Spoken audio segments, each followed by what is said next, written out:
The next thing we're going to do is create a compound path. Compound paths let you use a vector object to cut a hole in another vector object. If you were to select two vector objects, the cutting object is the top object. Whenever I think of a compound path, I think of a donut shape created from two circles. I like donuts. Anybody else like donuts? Anybody want to run over to Milton Bakery and get us a dozen donuts? That would be awesome if we could only do that. I'm hungry. Anyway, a compound path is like a group, and the individual objects in the compound path can still be edited or released if you don't want them to be a compound path any longer. So we're going to create a compound path to make the rest of the diner sign. So we need to go to over here to signage, and there's what we see. With the selection tool, click the selection tool and select the red circle at the bottom of the artboard. Hold down the shift key and click the green one. So they're selected both, and you can let go of the shift key. Click the larger dark green circle to make it the key object so the red circle will align with it. Over here in the properties panel, we're going to click horizontal align center and then click vertical align center, and it moves that one on top of the other one. With both circles selected, choose Object, Compound Path, and then Make, and leave the artwork selected. You can now see that the red circle has seemingly disappeared, and you can see through the green circle to the gray background. The red circle punched a hole in the green shape. With the shape still selected, you should see Compound Path at the top of the Properties panel to the right. See right there, Compound Path. A compound path is a special group and is treated as a single object. Shift and click the light green circle that is the background of the Dashin' Diner text above it. So hold down the Shift key and click the light green background there. And then release the Shift key. Now you'll align the compound path you just made to the light green circle above it. Click the circle behind the Dashin' Diner to make it the key object. So we want to click that one. It's now the key object.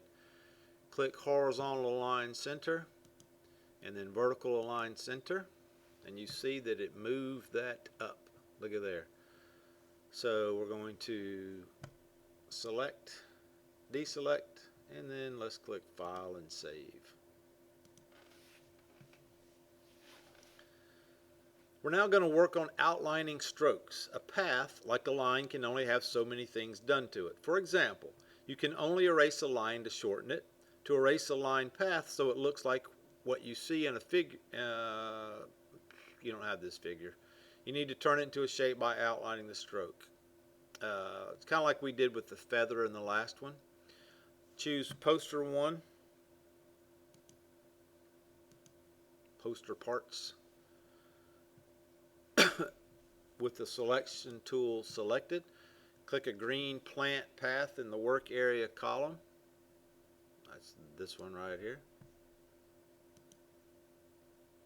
I don't know that it matters which one. I don't know what I just did that for. To erase part of the path and make it look like a plant leaf, the path will need to be a filled shape, not a path.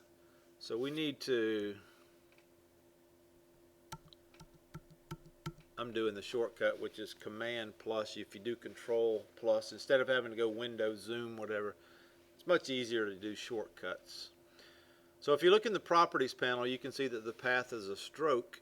See the stroke, but it has no fill right here. Choose Object. Go down here to Path, and then we want to click Outline Stroke. The path with the stroke is now a shape with a fill. Next, you'll erase part of the shape. Select the Eraser tool in the toolbar. With the shape, that's a big old, let's double click it, and I'm going to set it at, I'm going to go to 60. It's much better than that 300. Yeah, that's a good number. With the shape selected, drag from the top down along the right side and do the same for the left side to make it a leaf shape. So let's do the same thing over here. Look at there. That's a beautiful leaf. So do that to both sides.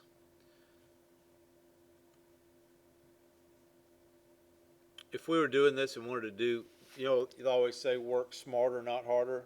If this were a real world project, I'd probably outline like we just did and then copy it a few times and scale each one of them bigger or smaller. But for this example, we're not going to. Select another green path in the plant, outline the stroke object. So let's do the same thing. So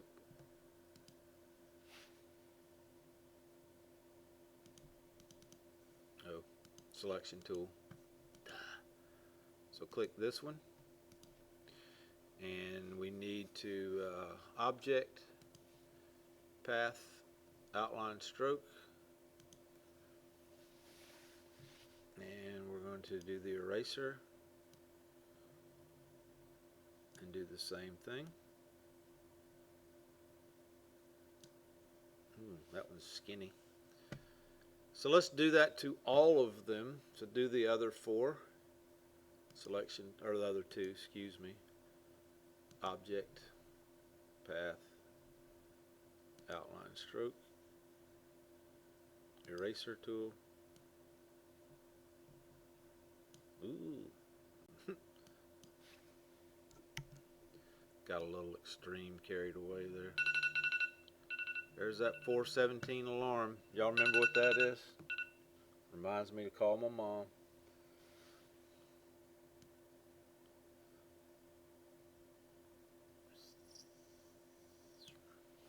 Ugh. Mine's awful. Awful, awful, awful. Illustrator is a lot like being able to draw. Photoshop, I can do Photoshop so much better because it's just editing pictures and stuff. But when it comes to being, what is my word, an artiste like some of you are, I am awful. I can't even draw a good stick man. Obviously, I can't make a good leaf either. None of mine's. Ooh.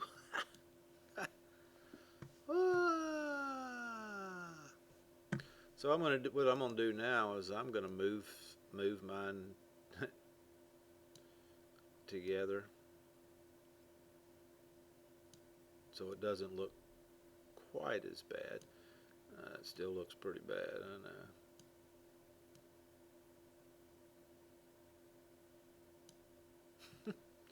Once you get it done, we're going to do this and we're going to group them. Hopefully your plant looks better than my plant.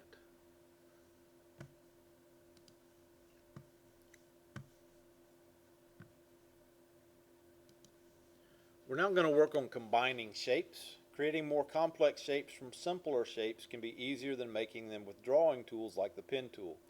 In Illustrator, you can combine vector objects in different ways. The resulting paths or shapes differ depending on the method you use to combine the paths. This section explores a few more widely used methods for combining shapes. The first method you'll learn for combining shapes involves working with the Shape Builder tool. This tool allows you to visually and intuitively merge, delete, fill, and edit overlapping shapes and paths directly in the artwork. You will likely use it a lot once you see how easy it is. In this section, you'll create a cloud from a series of circles using the Shape Builder tool. So let's command minus or control minus. Why is it? Oh, my computer. You know how it freezes. So we need to press the space bar and move it up to where you see these circles right here. So click the selection tool and we're going to drag across these three little circles. To edit shapes with the Shape Builder tool, they need to be selected. Using the Shape Builder tool, you'll now combine, delete, and paint these simple shapes to create a cloud.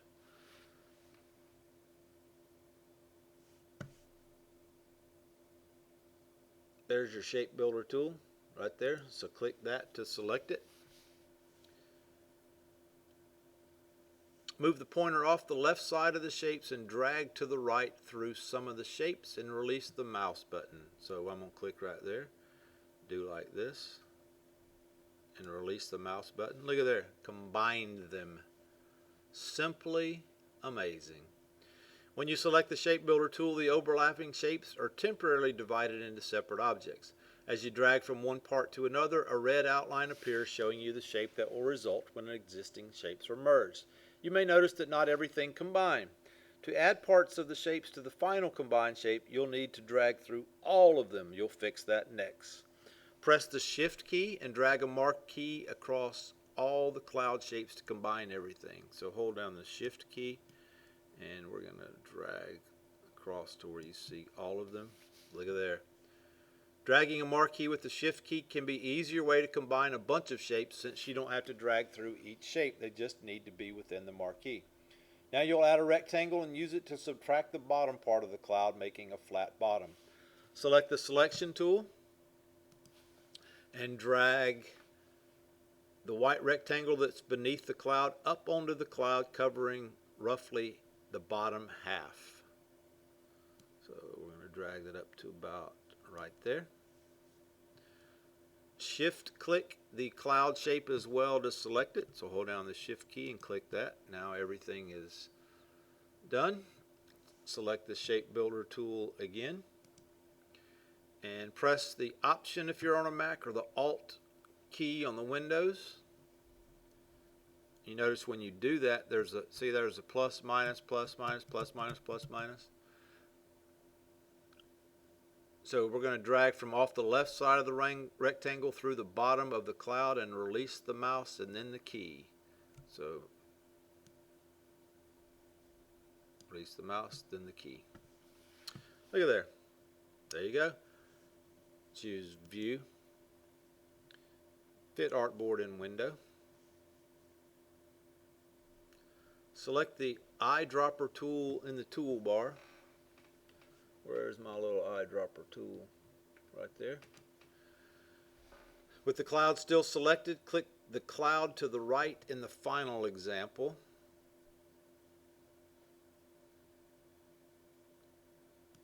To sample the color and apply it to your cloud. Okay. So this would be a great time to deselect everything. And guess what we're going to do? Click File, Save.